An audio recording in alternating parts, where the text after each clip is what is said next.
이 세상에는 진짜가 있으면 가짜가 있습니다. 사람들이 좋아하는 그 명품에도 그 진품이 있고 또 짝퉁이 있듯이 세상을 보면 항상 진짜와 가짜가 섞여 있는 걸 볼 수 있죠. 영적 세계도 마찬가지입니다. 영적 세계에도 진짜의 모습이 있고 가짜가 분명히 있습니다. 성령이 있고 악령이 있습니다. 성령이 행하심이 있고 또 악령이 행하는 것이 있습니다. 그래서 교회 안에는 복식과 가라지가 있다 그랬습니다. 즉 진짜 신자가 있고 가짜 신자도 있다 그런 얘기죠. 그래서 교회의 부흥이라고 하는 것도 진짜가 있고 가짜가 있는 것입니다. 겉보기에는 진짜 부흥 같은데 실상은 가짜 부흥이라는 것이죠. 진짜 부흥은 성령의 행하심, 즉 성령의 일하심으로 인해서 일어나는 것입니다. 가짜 부흥은 반대로 악령이 일을 해서 악령의 행함을 통해서 일어나는 것, 그것이 가짜 부흥입니다.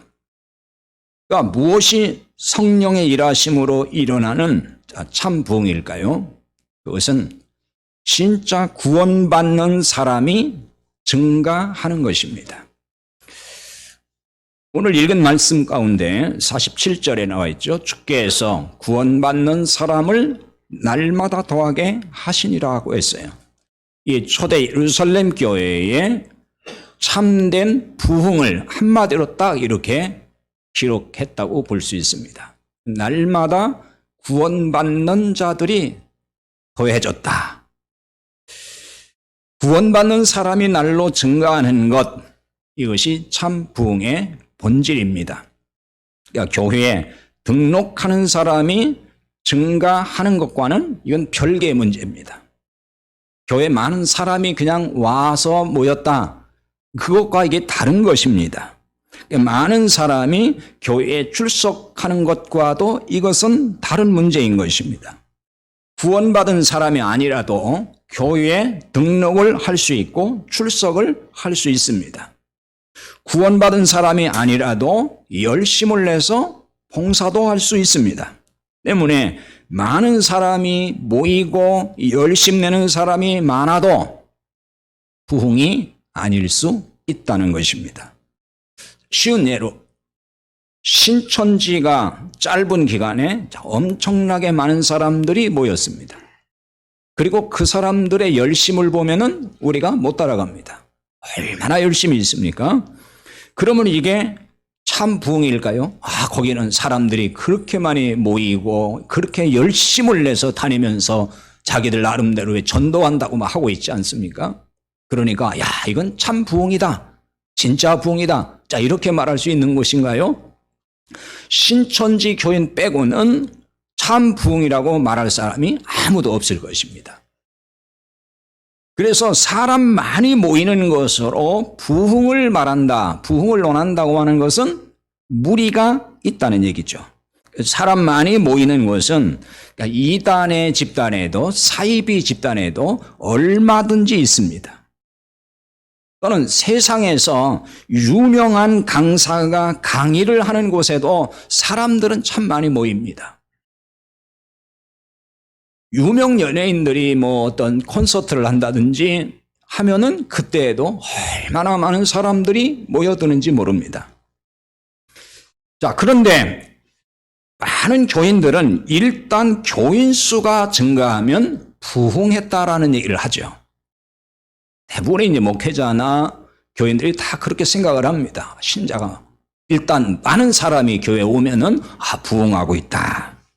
열심 내는 교인이 또 늘어나게 되면은 역시 부흥을 했다 이렇게 말을 하고, 게다가 이제 헌금이 많이 나와도 부흥했다 이런 얘기를 서슴없이 합니다.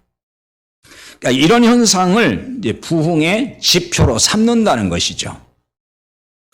물론 참된 부흥의 모습이 이렇게 나타날 수도 있을 겁니다. 구원받는 자가 증가하여 수가 늘어날 때 이거 참 부흥이라고 할 수 있을 겁니다.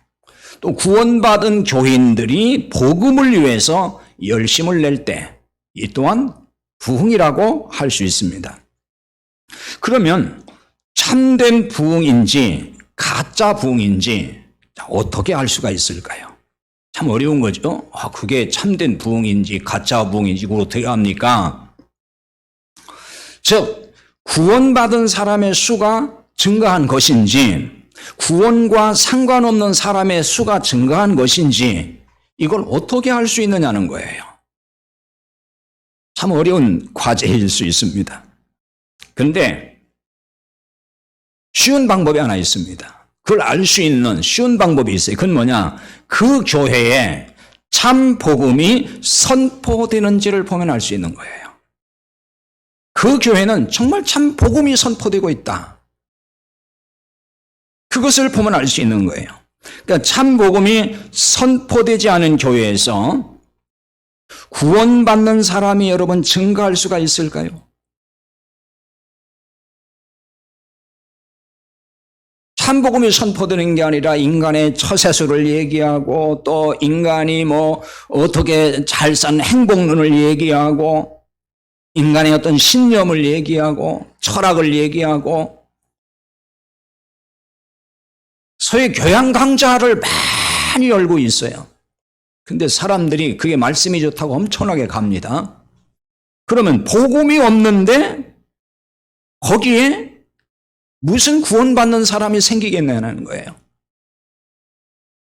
복음이 선포되지 않는 교회에서 구원받는 사람이 생길까요? 여러분 그렇게 생각합니까? 사람들이 많이 모였고 교회에 모였으니까 그 사람 다 구원받는 거 아니에요. 그렇게 생각을 하는 거예요. 자, 구원은 복음 외에는 능력이 없는 겁니다. 복음이 구원의 능력인 것이지 인간의 행복론 얘기하고 무슨 처세술을 얘기하고 부자 되는 법을 얘기해주고 어떤 철학을 얘기하고 도덕을 얘기하고 그런다고 해서 구원받는 게 아니란 말이에요. 복음이 선포될 때 구원의 역사가 나타나는 거예요. 로마서 1장 16절에 분명히 그렇게 말씀을 하죠.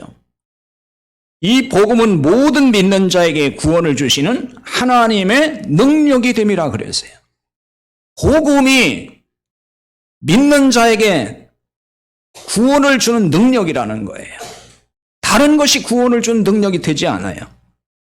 그래서 예수님께서 제자들에게 말씀할 때에도 땅 끝까지 이르러 뭘 전하라고 했죠? 복음을 전파하라 그랬잖아요. 다른 일 하라는 게 아니에요. 봉사활동 잘하라 그런 게 아니에요. 어디 가서 구제활동 잘하라 그게 아니에요. 복음을 전파하라 그렇게 말씀을 하신 거예요. 그래서 사도들이 했던 사역이 다 이런 것입니다. 사도 바울도 고린도전서 1장 21절에서 그런 얘기를 하죠. 유대인은 표적을 구하고 헬라인은 지혜를 찾으나 우리는 십자가에 못 박힌 그리스도를 전한다 그랬어요. 십자가에 못 박힌 그리스도를 전한다는 것이 바로 복음을 전한다 그런 얘기입니다. 표적을 구하니까 그들에게 무슨 엄청난 표적을 보이고 기적을 보이고 능력을 보이고 그런 것이 아니에요. 그것이 구원한다는 얘기가 아니에요. 지혜를 찾으니까 인간의 철학을 얘기하고 도덕을 얘기하고 인간 도리를 얘기하고 그것이 사람을 구원하는 게 아니라는 거예요. 십자가, 그리스도의 십자가, 못 박히신 그리스도의 십자가의 이 복음을 제대로 선포할 때 구원의 능력이 거기서 나타난다는 얘기입니다. 자, 그런데 복음을 선포하지 않는다고 말할 교회가 있을까요? 그런 교회는 하나도 없습니다. 어느 교회든지 어느 목사든지 다 복음을 말하고 있고 복음을 선포한다 그렇게 얘기를 합니다. 우리 교회는 복음을 얘기하지 않아. 이런 교회가 세상에 어디 있어요? 다 그렇게 말을 해요. 어떤 목사가 나는 복음을 전하지 않는 목사다 이런 사람이 있겠습니까? 다 복음을 전한다고 말합니다. 하지만 말은 그렇게 하는데 참 복음이 빠진 교회가 의외로 많다는 점입니다. 예수를 믿음으로 구원받습니다. 다 이렇게 말을 하죠. 이렇게 말하지 않는 교회는 하나도 없습니다. 근데 이렇게 말했다고 해서 그게 참 복음을 선포하는 것이냐? 그것이 아니라는 거죠. 자, 이렇게 말하면서 율법의 행함으로 복받는다고 하는 그 현실 너무 많이 보고 있습니다. 사실 그것은 복음 선포가 아닙니다. 복음을 말하는 게 아니에요. 율법의 행함으로 복받는다고 말하면은 왜 복음 선포가 아닐까요? 자, 지난주에 사실은 충분히 말씀을 드렸는데 로마서 7장 4절에 보면 이제 구원이라는 걸 설명을 하면서 그게 구원이라는 건 뭐냐? 그리스도의 몸으로 말미암아 율법에 대하여 죽임을 당하는 것이다. 이렇게 설명을 해요. 율법에 대하여 죽는 거다. 갈라디아서 2장 19절에도 율법에 대하여 죽었다. 이렇게 말을 합니다.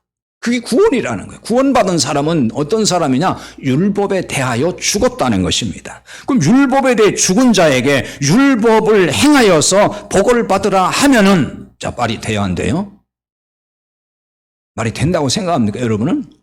율법에 대해 죽었어요. 죽은 사람한테 당신 율법 행해야 복 받아. 그럼 말이 되냔 말이에요. 안 되는 얘기잖아요. 그런데 한국교회는 그 말을 너무 많이 하고 있다는 거죠.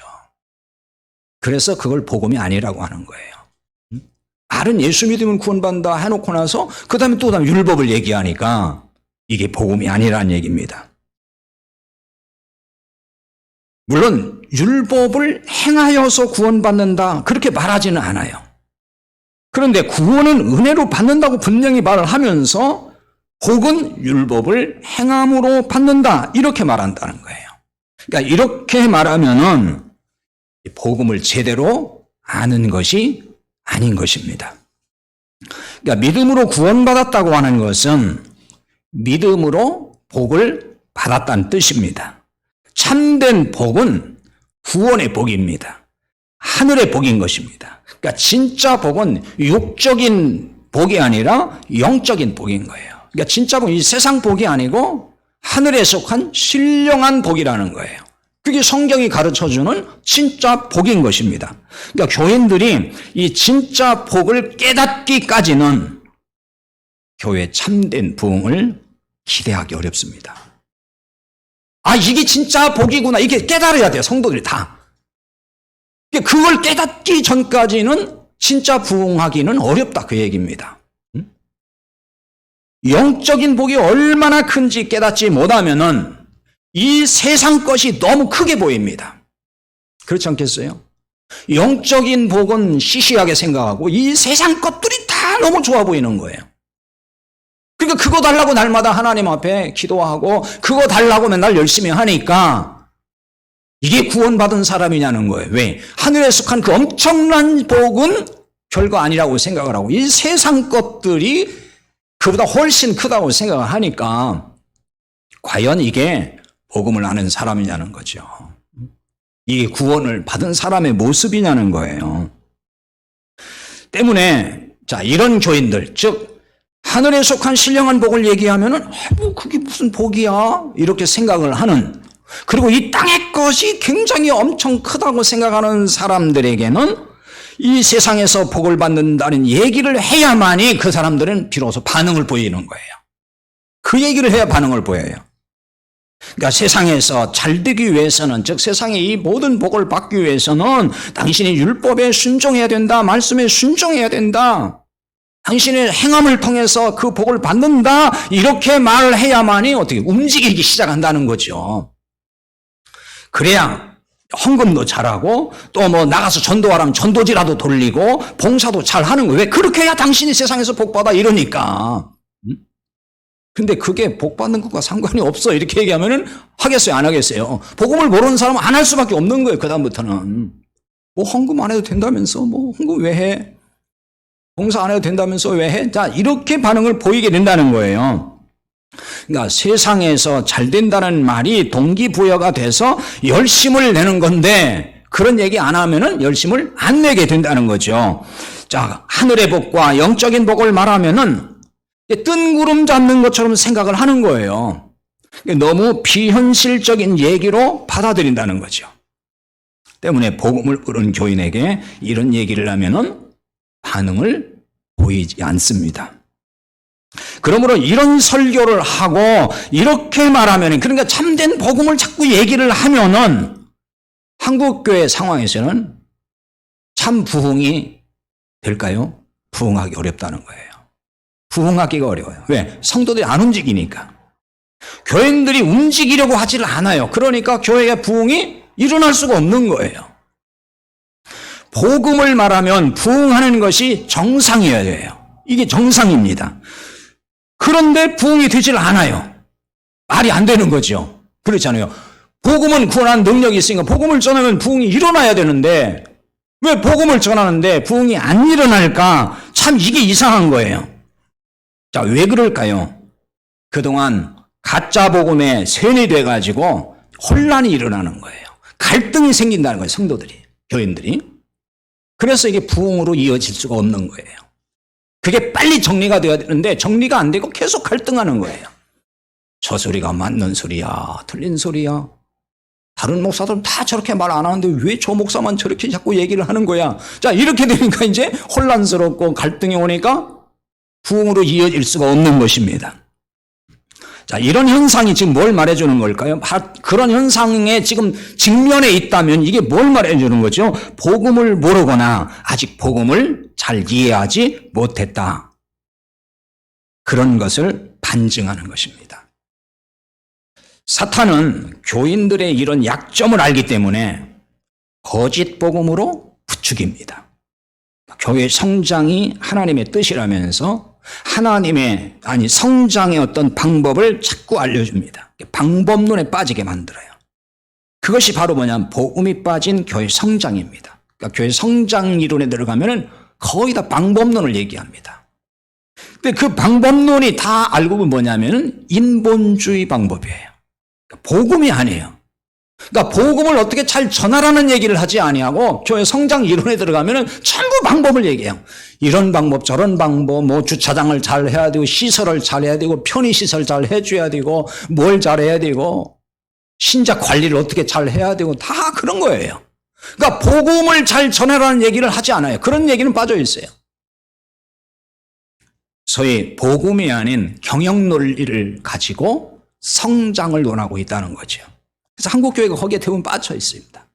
거기에 다 빠져 있어요. 그러니까 복음이 빠졌다고 하는 것은 예수를 하나도 말하지 않는다는 거냐? 그게 아니에요. 예수를 말하죠. 예수를 말하지 않는 교회가 어디 있습니까? 근데 예수를 말하고 예수를 믿을 뿐만 아니라 복 받으려면 열심히 행하라고 이렇게 얘기를 합니다. 이게 갈라디아 교회에 나타난 율법주의 이단이었어요. 그걸 사도 바울은 갈라디아 1장에서 뭐라고 했죠? 다른 복음이라 그랬단 말이에요. 다른 복음이라는 게 뭐예요? 복음이 아니다 그 얘기거든요. 그 이단이라는 거예요. 그런데 한국교회가 이걸 이단이라고 합니까? 이단이라고 하지 않습니다. 복을 받기 위해서 율법을 행하라는 거예요. 근데 사도 바울은 그걸 다른 복음이라고 했거든요. 근데 한국교회는 그걸 다른 복음이라고 얘기를 안 해요.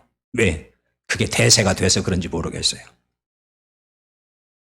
그러니까 이렇게 뭔가 열심히 하면은 능력도 나오고 귀신도 나가고 놀라운 일이 나타납니다.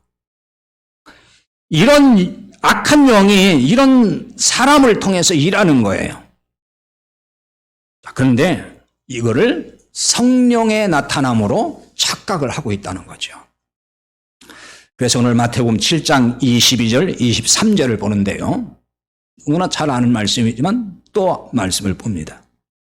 그날에 많은 사람이 나더러 이르되 주여 주여 우리가 주의 이름으로 선지자 노릇하며 주의 이름으로 귀신을 쫓아내며 주의 이름으로 많은 권능을 행하지 아니하였나이까. 그때 내가 그들에게 밝히 말하되 내가 너희를 도무지 알지 못하니 불법을 행하는 자들아 내게서 떠나가라. 자, 사실 이 말씀은 무시무시한 말씀이에요. 그리고 많은 사역자들이 긴장을 하고 봐야 될 말씀이에요. 귀신을 쫓아내고 많은 권능을 행하면 그런 교회가 부흥이 될까요? 안 될까요? 부흥이 됩니다. 귀신이 떠나가고 막 능력이 나타나고 그러면은 사람들이 엄청나게 몰려들죠. 그러면 사람들은 이를 보고 다 뭐라고 하냐면 교회가 부흥한다 그러죠. 부흥하는 교회라 그렇게 얘기를 합니다. 이런 부흥이 참 부흥일까요? 가짜 부흥이라는 거예요. 근데 교인들은 이런 부흥에 열광한다는 거죠. 아, 우리 교회는 귀신이 나가고 능력이 나타나고 막 병자가 고쳐지고 이런 일이 나타난다 하면서 열광을 해요. 그래서 진짜 하나님이 살아있는 교회다, 살아 역사하는 교회다, 막 성령의 나타남이 있다 이러면서 엄청나게 열광을 합니다. 근데 지금 읽은 마태복음 7장 22절, 23절을 통해서 보면은 이것이 하나님이 하신 걸까요? 마귀가 한 것일까요? 하나님이 하셔서 귀신이 나가고 권능이 일어났으면 왜 그 일을 했다고 자랑을 하는 그 사람에게 불법을 행했다 그러면서 난 너 모른다 그렇게 하셨을까요? 그렇잖아요. 그게 하나님이 하신 일을 하나님이 그를 통해서 하셨다 그러면은 그들이 귀신 쫓아내고 능력을 행했고 선지자 노릇하면서 설교를 잘했고 그러면은 예수님이 칭찬을 해줘야지 왜 불법이라고 했냐는 거예요. 그렇잖아요. 그러니까 그것은 무슨 뜻이에요? 하나님이 그를 통해 하신 게 아니란 얘기예요. 그럼 하나님이 하시지 않았으면은 귀신 쫓아내는 능력이 하는 누가 할 수 있어요? 사람이 할 수 있어요? 귀신이 할 수 있어요. 마귀가 할 수 있는 거예요. 마귀는 그런 능력이 있습니다. 하나님이 하신 것이 아니고 마귀가 한 것이기 때문에 불법을 행했다라고 말씀을 하는 거예요. 그러니까 이런 능력을 행한 사람들은 하나님의 종이 아니고 마귀의 종이었던 것입니다. 그럼 이런 생각이 들죠. 아니, 분명히 주의 이름으로 선지자 노릇하고 귀신을 쫓아내고 많은 권능을 행했다고 했는데 그런 사람이 하나님의 종이 아니면 누가 하나님의 종입니까? 이런 생각이 들죠. 왜? 주의 이름으로 그렇게 했어요. 하지만 예수님 인정하셨어요? 안 하셨잖아요. 불법을 행한 자, 나 너 도무지 모른다. 결국 그 얘기는 뭐냐? 구원받지 못했다 그 얘기예요. 하나님의 종이 아니었다는 것입니다. 그래서 마귀가 간교하다는 것이에요. 주의 이름으로 하도록 해야만이 사람들이 속을 것이기 때문이죠. 생각해 보세요. 마귀의 이름으로 하면 사람들이 속겠어요? 안 속지요. 마귀의 이름으로 저런 일을 하다니 말이 돼? 안 속아요. 주의 이름으로, 예수의 이름으로 하니까 사람들은 예수의 이름으로 하는데 뭐가 문제야? 다 이렇게 생각을 하는 것입니다. 더 기막힌 것은 주의 이름으로 뭘 쫓아냈어요? 귀신을 쫓아냈다는 거예요. 정말 완벽한 위장술입니다. 마귀가 자기 편 귀신을 쫓아냈어요. 무당도 귀신 쫓아내요? 못 쫓아내요? 무당도 쫓아내요. 그럼 사실은 같은 편일까요? 다른 편일까요? 같은 편이에요, 우리가 볼 때는. 근데 쫓아냅니다. 정말 위장술이 뛰어난 거예요. 그래서 사람들이 속는 것입니다. 감쪽같이 속는 거예요. 마귀의 종이 돼서 이런 능력을 행한 자들이 하나님의 종이라고 자처를 해요. 그리고 능력의 종이라고 내세우고 사람들은 참된 하나님의 종이 나타났다고 떠받듭니다. 근데 심판날에 알고 보니까 하나님의 종이 아니었습니다. 예수님이 너 모른다 그랬습니다. 이 말씀은 거짓 선지자들을 삼가라고 예수님이 말씀을 하시고 나서 그 뒤에 나온 이야기예요. 그러니까 이게 무슨 얘기냐면 이 맥락에서 보면은 능력을 행한 이들은 거짓 선지자였다는 얘기예요. 그러니까 거짓 선지자가 그렇게 했다는 걸 보여주는 것입니다. 근데 이들은 예수님 말씀대로 양의 옷을 입고 나오지만은 속에는 노략질하는 이리가 있다고 하셨어요. 그러니까 사람들이 속는 이유가 이런 거죠.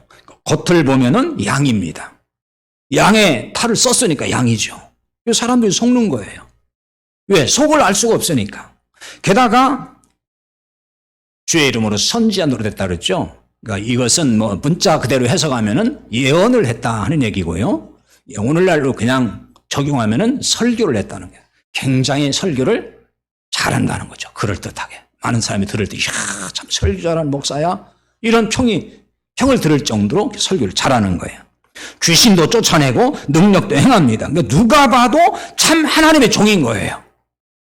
그래서 속는다는 거죠. 그리고 이런 목사에게 사람들은 열광할 수밖에 없습니다. 이런 목사가 있는 교회로 몰려들죠. 참된 부흥이 있다고 믿는 것입니다. 거기서 덩달아 열심을 내죠. 가짜 부흥에 열광하는 교회가 아닐 수 없습니다. 여러분들은 적어도 이런 수준의 신앙은 아닐 거라고 저는 믿고 싶습니다.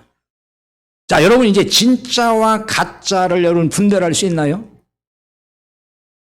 우리가 성도들은 어느 정도 이제 분별할 수 있다고 생각을 합니다. 참 복음에 눈이 열리지 않으면은 분별하기가 어렵습니다. 분별 못하면은 이런 교회를 좋아하고 그리고 또 이런 교회처럼 되자고 소위 벤치마킹하자고 하는 거예요. 그 교회가 왜 부흥됐느냐? 이런 일을 잘했더라, 저런 일을 잘했더라. 그러니까 이 복음의 본질에서 보지 아니하고 방법론적에서 뭐 이런 걸 잘하고 저런 걸 잘하니까 교회가 부흥한다. 자꾸 그런 걸 따라가려고 하는 거예요. 자, 예수님은 분별의 기준을 뭐라고 하셨죠? 열매라고 하셨습니다. 마태복음 7장 16절에서 20절에 보면 그들의 열매로 그들을 알리라. 열매를 보면 안다 그랬습니다. 거짓 선지자들에게 있는 열매를 보면 알 수 있다는 것입니다. 근데 이 열매에 대해서 잘 또 이해를 해야 됩니다. 열매를 얘기하면은 그 사람이 참 착한 사람이고 남을 도울 줄도 알고 봉사도 잘하고 그러니까 그 진짜인데 진짜라고 봐야 되는 거 아니야? 이렇게 이제 생각하면은 오늘 말씀을 잘 모르는 거예요. 좋은 나무가 좋은 열매 맺고 못된 나무가 나쁜 열매를 맺는다 하셨습니다. 그럼 좋은 열매란 무엇일까 하는 것입니다. 예수님은 그들의 열매로 그들을 안다고 하신 후에 이렇게 말씀을 하셨어요. 나더러 주여 주여 하는 자마다 다 천국에 들어갈 것이 아니요 다만 내 아버지의 뜻대로 행하는 자라에 들어가리라. 이 말씀을 통해서 보면은 하나님의 뜻대로 행하는 것이 좋은 열매라는 거예요. 자, 그러면 하나님의 뜻대로 행한다는 것은 어떤 뜻일까요? 그러니까 이 부분을 잘 이해를 못하면 또 이제 혼란에 빠지는 거예요. 율법의 행함을 자꾸 얘기할 수밖에 없죠. 하나님 뜻대로 살아야 되니까. 지금 이 말씀은 구원과 관련된 얘기를 하는 것입니다. 이걸 이해하기 위해서는 요한복음 6장 38절과 39절을 봐야 되는데요. 거기에 이런 말씀이 나와요.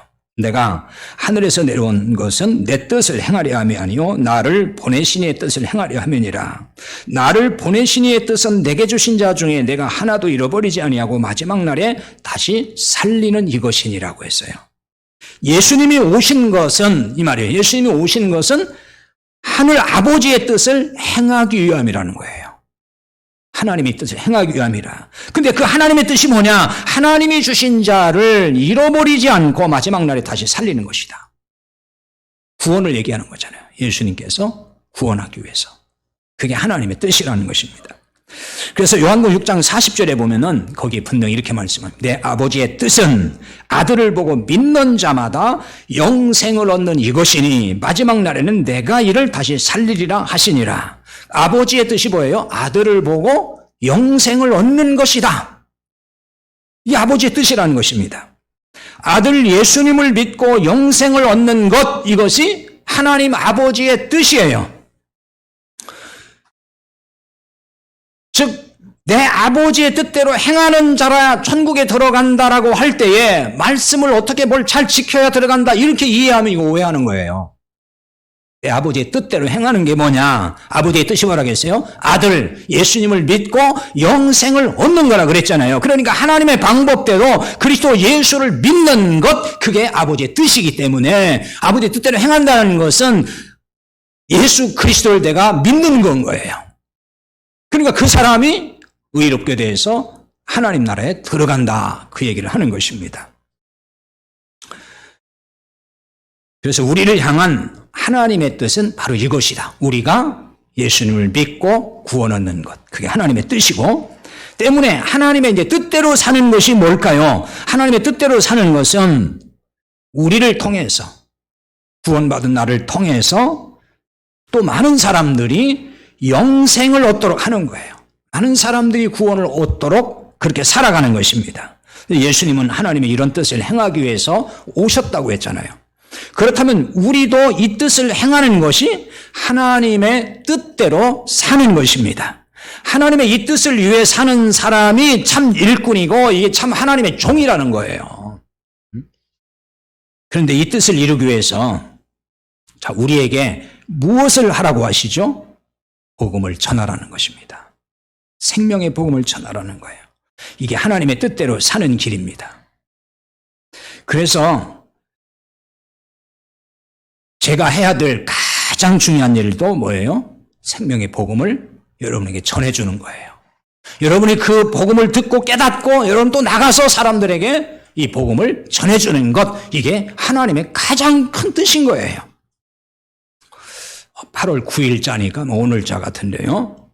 어느 그 기독교 신문인데 거기에 이제 어느 장로님 그 인터뷰한 기사가 있어서 봤어요. 이 장로님은 한국 복음 회복 운동을 하는 분이라고 이제 나와 있거든요.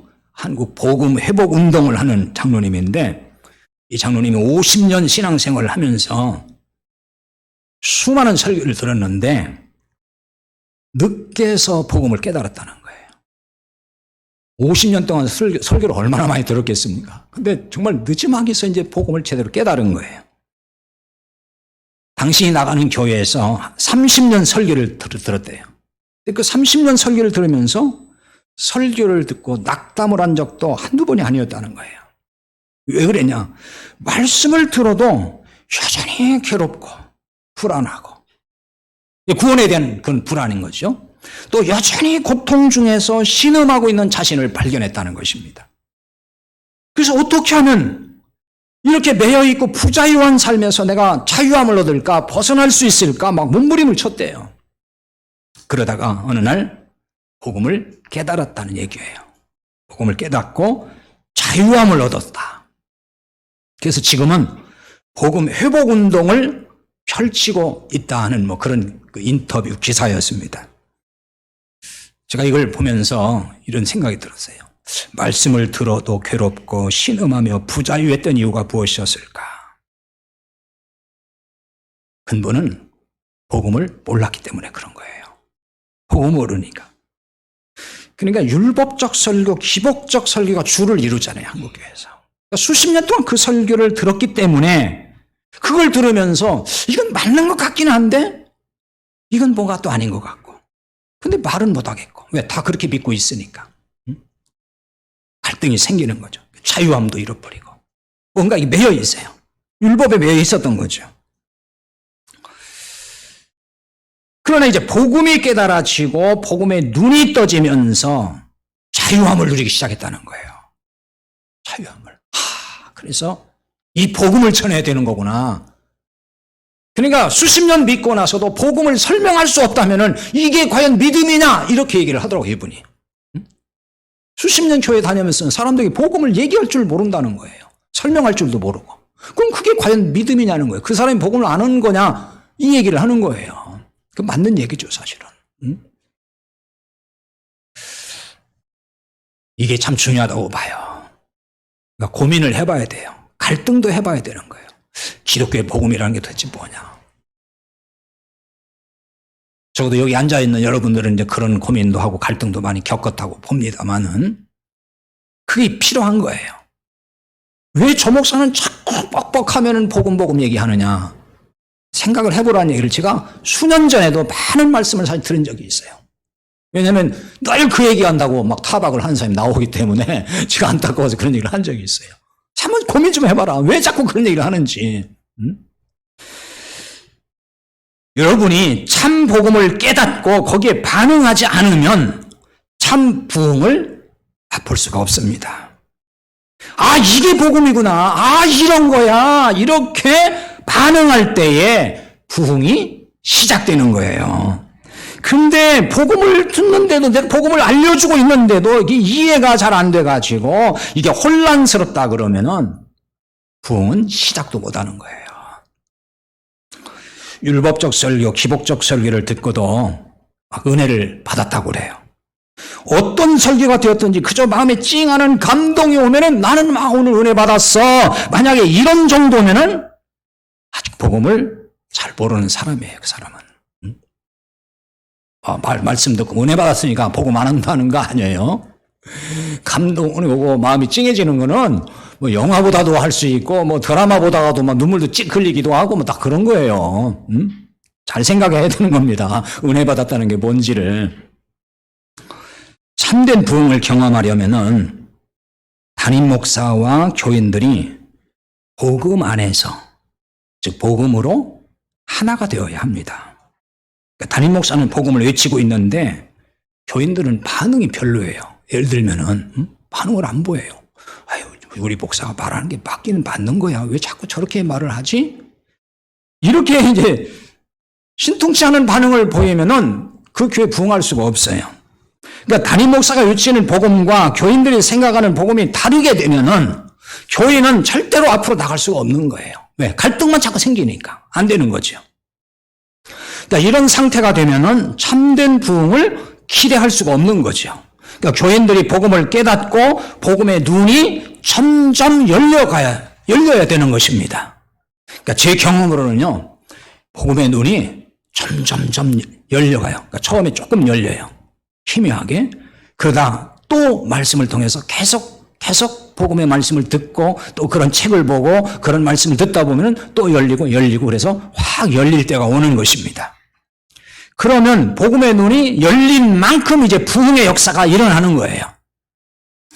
대부분 대형교회 교인들은 자신이 출석하는 교회에 대해서 자부심이 대단합니다. 여러분들 그런 거 느끼죠? 자부심이 강합니다. 이에 비해서 개척교회에 나간다든지 작은 교회에 나가는 교인들은 자부심은커녕 열등감마저 있는 경우가 있어요. 그래서 어느 교회 다니냐고 이렇게 물어보면은 교회 이름도 얘기도 안 하고 그냥 저기 영등포에 저 대림동에 어느 조그만 교회 다녀.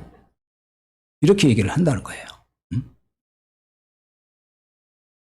교회 이름조차 당당하게 밝히기를 꺼려하는 거죠. 왜 그럴까요? 왜 그렇다고 생각하십니까? 복음을 모르기 때문에 나타나는 현상인 거예요.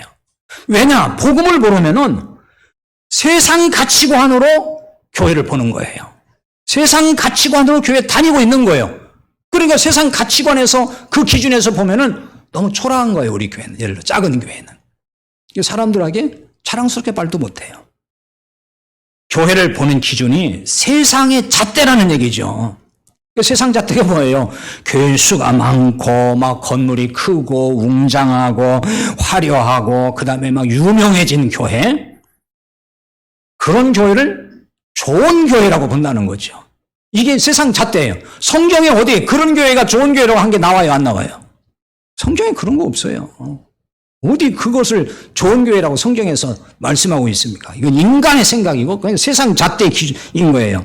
반대로 교회당도 없고 교인 수도 얼마 안 되고 그러면은 사람들이 이상하게 좋은 교회라고 생각을 안 해요. 교회를 볼 때에 가장 중요한 기준이 여러분 무엇이라고 생각합니까? 건물입니까? 뭡니까? 복음이 선포되고 복음이 살아있는가? 그래서 영혼이 살아나고 있는가? 구원받는 사람이 자꾸 생기고 있는가? 바로 이것입니다. 그러니까 복음을 제대로 아는 교인이라면은 좋은 교회 기준이 이렇게 바뀌어야 되는 것입니다. 자, 그러면은 작은 교회라고 해도 교회를 사랑하게 되고 사람들에게 자신 있게 적극적으로 알릴 수가 있습니다. 참 복음이 있는 공동체라면서 자랑스럽게 말할 수 있는 거죠. 이런 마음이 있어야 복음 전할 것이고 부흥이 시작되는 거예요. 근데 성도들이 그런 마음이 하나도 없어요. 우리 교회 그냥 조그만 교회 그냥 그렇고 그런 교회 이렇게 생각하는데 어떻게 자신 있게 복음을 전해서 우리 교회 갑시다 이렇게 말을 하겠냐고요. 그럼 그 교회가 부흥되겠어요? 부흥할 수가 없습니다. 이제는 가짜 부흥을 부러워하면 안 됩니다. 적어도 복음에 대해서 눈이 열리면은 가짜 부흥하는 것을 부러워하면 안 되는 거예요. 이런 부흥에 열광하지도 말아야 되는 거예요. 여러분 모두가 복음의 눈이 활짝 열리기를 바랍니다. 정말 활짝 열려야 됩니다. 그러므로 우리 공동체에 참된 부흥의 역사가 시작될 수 있기를 바랍니다. 다 같이 기도합시다.